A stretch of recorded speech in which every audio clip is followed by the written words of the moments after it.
I'm now with Richard Barber in the Pride of the Paddock area. Good afternoon, Richard, and welcome to Race Retro 2023. Thank you. And this is your car, the Anglia, the 105E, 1966. So you've modified it, is that correct? Well, I bought it pretty much modified, but I've just been tinkering with it ever since. You know, putting new parts on there, stripping parts off, engine out, the normal kind of stuff, you know, that you do. So yeah, and then beginning of last year, stripped it completely, repainted, and new parts and things like that, tuned up, and the whole. So what do you use it for? Sprints and hill climbs, is that right? Well, it originally was built for hill climbing, as far as we know, but I haven't used it for that myself personally. No, I've just been restoring it. This is the first time it's come out since the restoration as such. And this is the first show it's been to as well. So did the restoration include complete engine rebuild, or? We rebuilt the engine as such. Ring gear fell off when we were doing it, before we started doing it, so that's why we took the engine out. Before we take the engine out, stick a new flywheel on there because the ring gear fell off.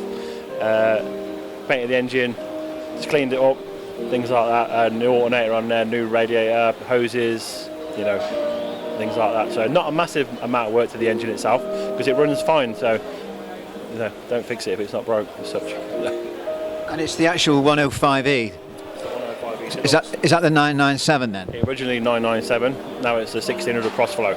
So that'd be pretty quick, I would think. It is pretty quick, 0 to 60, 70, and that's about it because it's been geared up for, we think, for hill climbing, and that's why it's you get to 100, but you think you're doing about 150, you know. So what tyres have you got on it? Oh crikey, now you're asking. I'm on the spot now. One question to ask. 185 13 60 13s, I think they are. Well, it looks amazing. It's in such good condition. You've done a really good job of it. I have to admit, it broke down yesterday when I got outside the gate. So it got too hot under the bonnet and it melted the clutch hose and spurted the fuel out. But I'm looking at repairing that. I'm in the right place for it to get the spare parts. So before I go on Sunday, I'll be repairing it to get it back home. So and I've drove it here, so it's not too far. I'm in Coventry, so not so far then. No. Well, thanks very much for the interview, and it's a pride. You must be very proud of it. Yeah, I've spent a lot of time on it, mainly at weekends after work and things like that to get it how it is now. Still got a big list of jobs to do on it, you know, as it always is. But you know, I'll get there eventually. You know, it's all the fun is doing all the work to them. You know. Well, thanks very much for the interview. Thank you. No problem. Thank you. Cheers. Thank you.